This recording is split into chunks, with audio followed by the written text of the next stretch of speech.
మీరు చెప్పండి, నిజంగా ఈసారి వచ్చినటువంటి వేవ్ సైలెంట్ వేవా, లేకపోతే 1 year ముందు నుంచే వైసీపీ ప్రభుత్వం పైన వ్యతిరేకత ఉందని చెప్తున్నప్పటికీ, తెలుస్తుంటున్నప్పటికీ కూడా మనల్ని ఎవడు దించుతాడులే అనేటువంటి వైసీపీ అధినేత జగన్మోహన్ రెడ్డి అహంకారమా?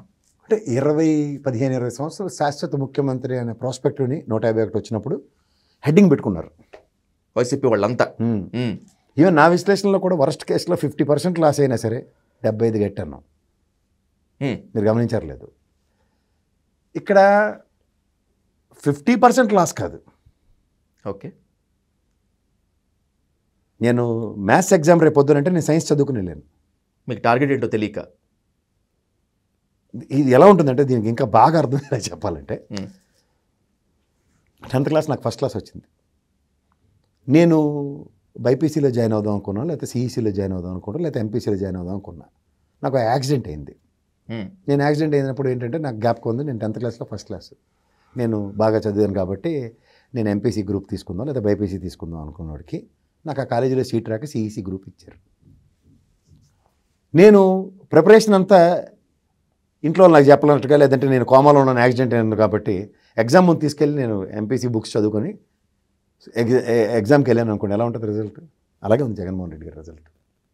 ఓకే, ఇప్పుడు ఎగ్జామ్ దేని మీద పెడుతున్నారంటే ప్రజాస్వామ్యాన్ని పరిరక్షించామా లేదా అన్నది, ప్రజల నాడిని నువ్వు రీడ్ చేసావా లేదా అన్నది. ప్రజల నాడిని మనం రీడ్ చేయకుండా ఎగ్జామ్ నేను ఇచ్చేస్తానంటే ఎక్కడే అవుతుంది? అది కన్సల్టేట్ అవుతుంది. నిజమే, నీ ప్రిపరేషన్ ఈజ్ వెరీ గుడ్, నీ టార్గెట్ గోల్ చాలా బాగుంది, కానీ ఎగ్జిక్యూషన్ లోపాలు కాదు, ప్రజలకి ఏం కావాలి మిగిలిన. I'm talking about remaining 60%. 60%కి ఏం చేయాలన్న దగ్గర 60% వాడు గెలిస్తే ఏమవుతుంది? అదే జరిగింది జగన్మోహన్ రెడ్డి గారికి. కూటమి పైన మాట్లాడుతూ చాలామంది వైసీపీ నేతలు ఏమంటున్నారంటే, ఇది చంద్రబాబు నాయుడు మీద, పవన్ కళ్యాణ్ మీద ప్రేమతో వేయలేదు వీళ్ళంతా ఓట్లు, మా మీద వ్యతిరేకతతో వేశారని చెప్పి. పళ్ళు కూడా అంటే వాళ్ళు మీ మీద వ్యతిరేకత కదండి, మీ మీద వ్యతిరేకత ఉంటే కేపాలు కేట్లేయచ్చు కదా. అదే నేను అదే అంటున్నాను. ఇప్పుడు వాళ్ళు కనీసము ప్రజా తీర్పును యాక్సెప్ట్ చేయడానికి కూడా సిద్ధంగా లేరు చాలా మంది వైసీపీ నేతలు. అంటే ఏంటి, ఇంకా ఇదే స్టేజ్లో ఉంటారా వాళ్ళు? ఉంటే ఉంది, వాళ్ళకి తెలుస్తుంది, వాళ్ళకి తెలీదా?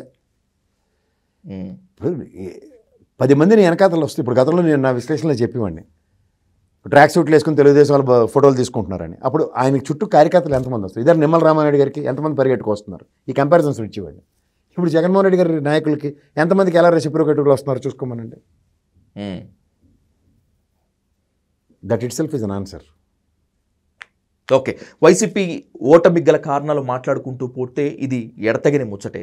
ఇప్పుడు ఆంధ్రప్రదేశ్లో బాధ్యతతోటి, ఒక అంకిత భావంతో ఒక ప్రభుత్వం ఏర్పాటైంది, ప్రజల ఆకాంక్షలు నెరవేరుస్తామని చెప్పి వాళ్ళు ఖచ్చితంగా ప్రతినబూడుతున్నారు. ఈ నెల పాలనా కాలకి మనం ప్రోగ్రెస్ రిపోర్ట్ ఇవ్వాల్సినటువంటి అవసరం అయితే ఏం లేదు కానీ కేఎస్ ప్రసాద్. ప్రోగ్రెస్ రిపోర్ట్ అంటే పెన్షన్స్ వితౌట్ వాలంటరీ సక్సెస్ చూశారు.